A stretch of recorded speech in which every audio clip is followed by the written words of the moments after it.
Hello, ni Juive. Nizere ko mumeze neza.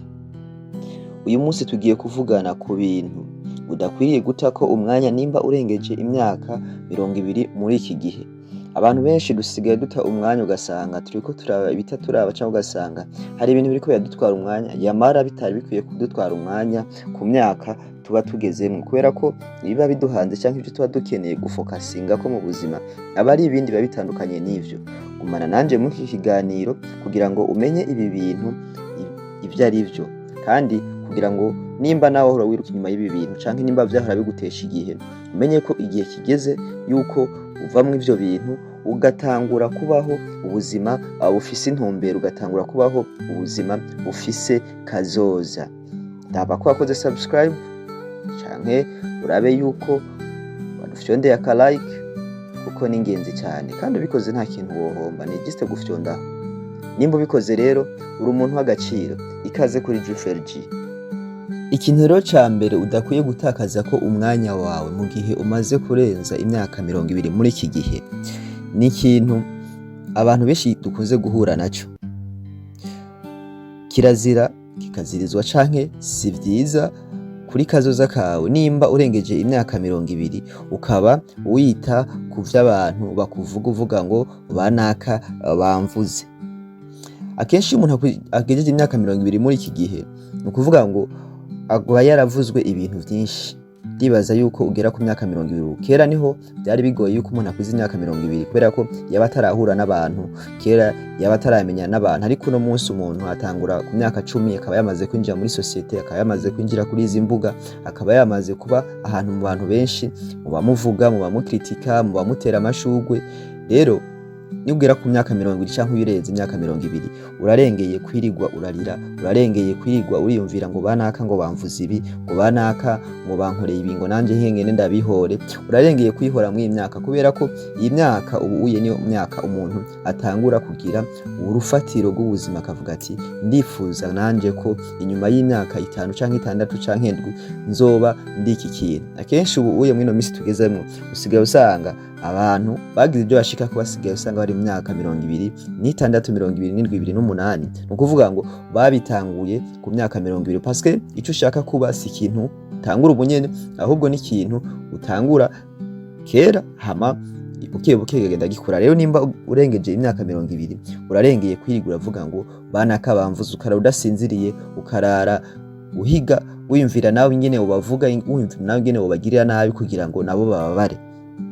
Menya yuko urengeje imyaka nta kintu gishasha urindiriye kuvugwa, kandi ntaco uzokora abantu batavuga, kandi uko ukura niko uzotahura yuko wataye umwanya wirigwa urababazwa n'ibintu utari bikwiye kubabazwa, canke wirigura ata umwanya ku bintu bitari bikwiye ko utaka umwanya. Ha guta umwanya wubaka ico ushaka kuba ejo, canke wubaka amaboko azogutarika mu busaza. Akenshi umuntu akura atarikwa n'amaboko ya mama wiwe, ariko mu busaza umuntu atarikwa n'ivyo yubatse muri kahise.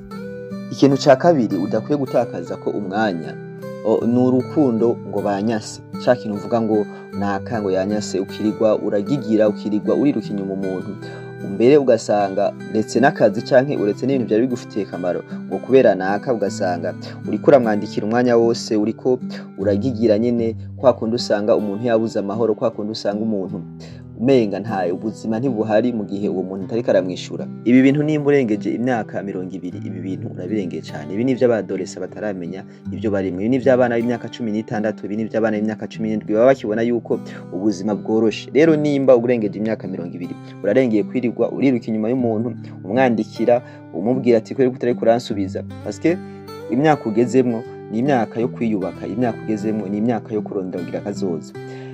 Ni wiyubaka, ni wakora ibintu mu buryo bwawe canke ukubaka ubuzima bwawe, ndakubwije ukuri urukundo riguriruka inyuma ruzoza, bazokurondera bo nyene, abantu bose bazokwirondeza, parce que uzora uriya muntu yubatse izina canke urya muntu agize vyagerako abamukunda baba benshi. Rero nimba nawe urengeje imyaka gerageza ufata umwanya ukora ibintu vyawe, ubaka ibintu vyawe, hakura udasinziriye wibaza ngo kubera iki banaka batankunda, kubera kurya mukobwa atari karanyandikira canke kubera kurya muhungu atari karambona. Ibi bizogutesha umwanya, usange wataye igihe wagiye uri inyuma y'umuntu, usanga uwo muntu we wamwirutse inyuma ariko yubaka ibintu vyiwe, ahubwo usange yaragusize hamwe mutoba mugihagararana canke mugitambukira hamwe, kandi wowe bavuga ngo ugomba ukore ngo umwemeze. Rero nimba urengeje imyaka 20 urarengeye kwirirwa uriruka inyuma y'umuntu wisemba umuntu ngo nagukunde. Ugukunda azoza ni wiyubaka, ugukunda azoza ni wagira ikintu wigezako, kandi azoza mu gihe ca nyaco. Ikintu ca gatatu udakwiye gutakariza ko umwanya nimba urengeje imyaka nukujana n'ibije byose. Buriya abantu benshi dukunda gusanga turiko turayoba kubera ko tujana n'ibije byose, ugasanga ibintu byose bije ukamenga ni ibyacu. Rero n'uburengeje imyaka menya yuko wewe utakwiriye kuba mu bintu by'abyo byose bigaragaye, ahubwo menye ico ukwiye kubamwo, menye ico ushaka, menya aho ukwiriye kubarizwa kugira ngo ushobore kwiyubaka, parce que inyuma y'imyaka 10 umuntu yatangwe gutera imyaka 30 n'ingahe ntiyatangura kubona umwanya yari afise kera, inguvu yari afise yatakaje, ariko uyu munsi atakizifise. Nimba rero urengeje imyaka wowe si umuntu wo guhitanwa n'uwo ari we wese kugira ngo tuje ngaha tuje gukora ibi tugira ibi n'ibi, kandi uzi neza yuko imbere hakurindiriye.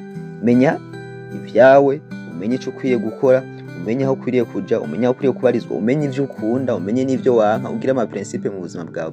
Ibi bizogufasha inyuma y'igihe, parce que uko umuntu akura niko ubuzima butera bukomera, kandi uko umuntu akura niko ibibazo vyiyongera. Kenshi bakunda kuvuga ngo uko umugabo amera ubwanwa ngo niko nibazo vyiyongera.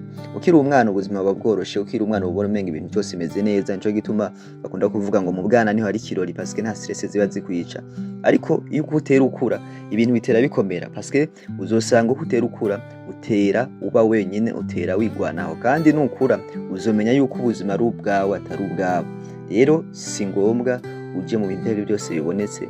Nimba urengeje imyaka genda ukora ibintu byawe, uvuga ati je mfise ama principe ameze uko, je ngenda kwizi ngingo nipfuza kuba muri ibi bintu, ubihitemwo ubikore wivuye inyuma, bicamwo bidaciyemwo naho uzopfe ugerageza. Ikintu caka naco canyuma udakwiye gutakariza ko umwanya nimba ugejeje imyaka 20 ni abagenzi atari abagenzi bawe. Sinzi yuko uri kurantahura, ari gihe usanga ufise abagenzi ukiri mu adolescence, ugasanga wowe ni ugumuji wabo, wowe ni ugumuja kubarondera, bobo ntibana kwibuka iyo atakubonye. Menya yuko abagenzi atarabo gutaka umwanya nimba urengeje imyaka 20. Hitamwo abaguhisemwo, ubera umugenzi uwakubereye umugenzi, kugira ngo bizogufashe kubaho muri ubuzima mufashanya, kubera ko ubuzima niho bwishoboza wenyine. Ariko ni wahitamwe abagenzi atari abagenzi bawe, wowe uzosanga uriko urimara nk'ibuju, uzobakira hamuheze barondera abandi. Ariko kw'imyaka ubukeneye abagenzi nawe uri umugenzi wabo. Rero ntuzutakaze umwanya ku bagenzi atari abagenzi bawe kw'imyaka, parce que wewe nyene uzosanga uriko urakoresha energy nyinshi, energy yo gukoresha wubaka ibintu vyawe, canke energy yo gushobora gukoresha ugendana n'abantu bawe, ariko usange uriko uratakaza umwanya ushaka gushimisha abadashima, kwemeza abo uzopfa utemeje, parce que bo baramaze kuguha ikibanza cyo gukora icyo cyose, uri umugenzi wabo urabizi, ariko wowe umubiruka inyuma ngo bazohinduka ngo bizogenda neza. Nimba urengeje imyaka 20 gerageza ibi bintu bine mvuza hejuru, ntuze ubite ku mwanya, ahubwo ute umwanya ku bintu vyawe, ukora ubuzima bwo kubuzima. Inyuma y'imyaka 5 canke imyaka 7 uzobona impinduka, uzobona ibintu waririye muri ya myaka canke ibintu wigomwe biriko birizana ubwavyo utinze kubihamagara.